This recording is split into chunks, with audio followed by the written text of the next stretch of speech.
Let's get to the nitty-gritty. Sure. A lot of people have emailed me and asked Mark Rauterkus, they see your blog. They see you have a lot of things out there, a lot of information that you send out throughout the community. Let me ask you this. Your family is very structured. You have the education in your family. How do you feel about portions of the community throughout the city that may not have that structure, that family structure? With your background and your enjoyment with the team and the sports and the things like that, how do you see kids in poor communities, African-American communities, that don't have the structure at home, but still need something to do? And we see this in Pittsburgh, especially we hear this in our communities all the time. There's nothing for our kids to do. If Mark Rauterkus was in city council, or if you were controller and you had finances to be able to work with, what could you do to help communities like that? One of the things I talk about often is a youth technology summit. Every year we should use the convention center and focus on technology. You know, the kids are wired. You know, they're using the iPods. They're, you know, some of them, you know, they're using the internet. You know, and it's where the future is, and it's where a lot of jobs are.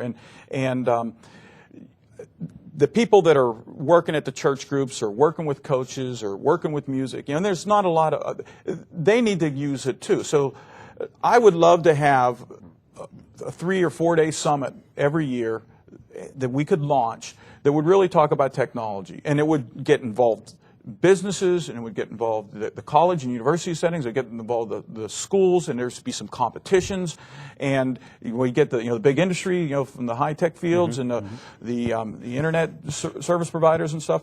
So that's one thing, and then I think from there we have neighborhood groups. So I'm a tech guy in a way, and I think that's a good way to learn and to read online. And we need to make that affordable and available and accessible to everybody. So citywide Wi-Fi and some of those types of things would be important. And then you get into the arts, you get into the music, you get into the sports. Your special interest, we should be able to make you literate in. And as we do this, we're going to be teaching literacy, and we're going to be teaching about science and math as we go. But it's got to be fun. It's got to be new and fresh for the kids. So that's one just little project that I would definitely like to do as far as youth technology. Do you think the city is contributing enough finances to the Pittsburgh public schools for that type of thing that you're looking for? Oh, yeah, that type of thing could pull its own weight. And that's sort of one of my platforms.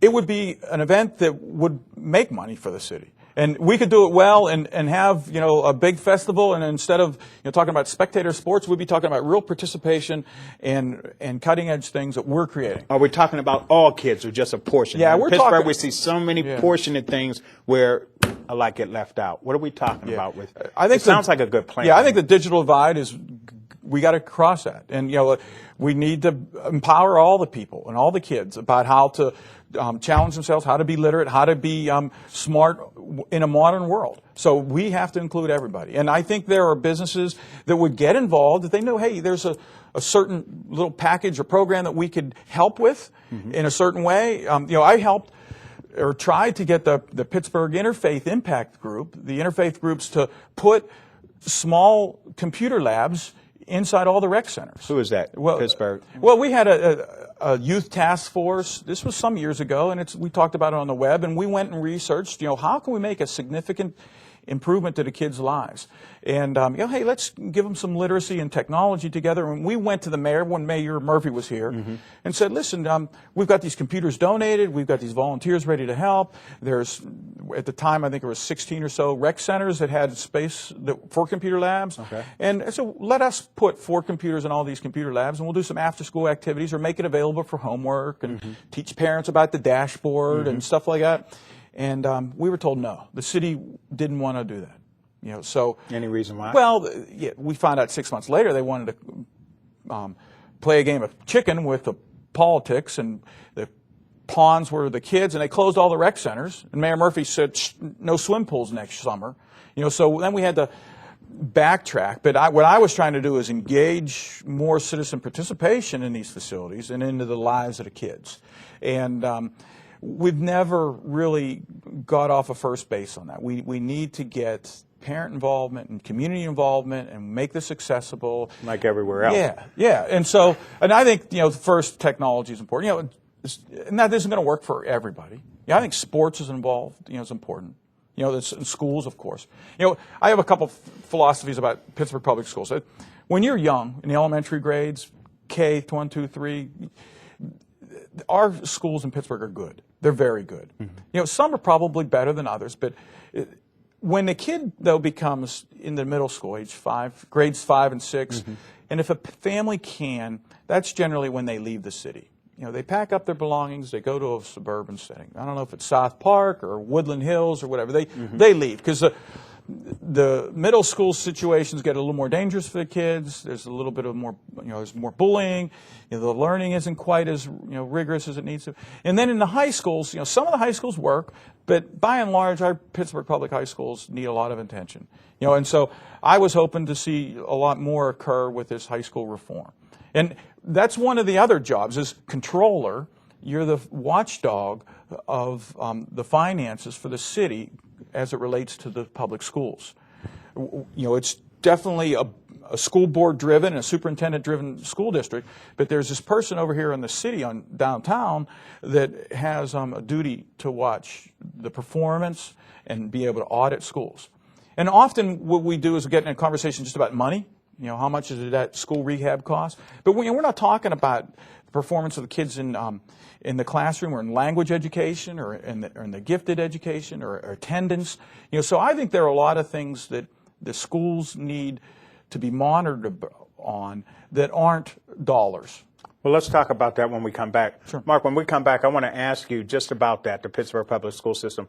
Many feel that it is a entity within itself, that it can't be governed because they make their own rules, they do their own thing. So as controller, let's talk on that end. Sure. How do you feel you can possibly get in there and make a difference, okay? We'll be back right after this.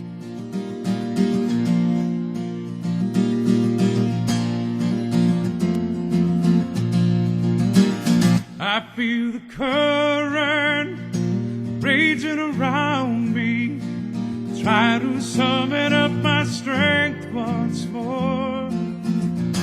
I am weary on this journey, afraid I will not reach that distant shore. I cry for help, feel like I'm sinking. There is no one near me I can see, but there you are in the water with me. Take my hand and guide me graciously.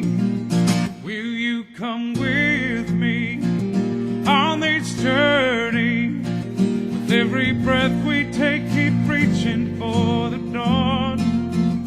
I know alone that I will falter, but with a good friend near me, I will carry on.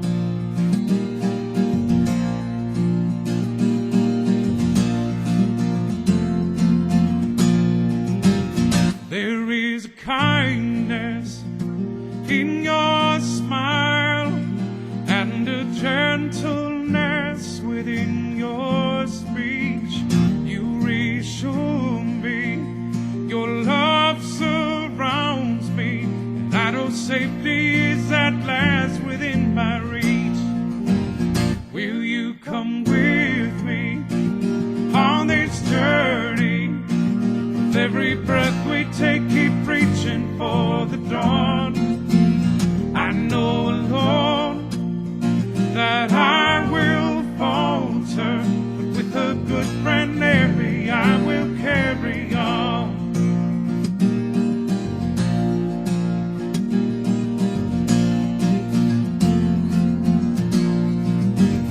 It's an illusion we carry with us as we wade on through the waters of our lives.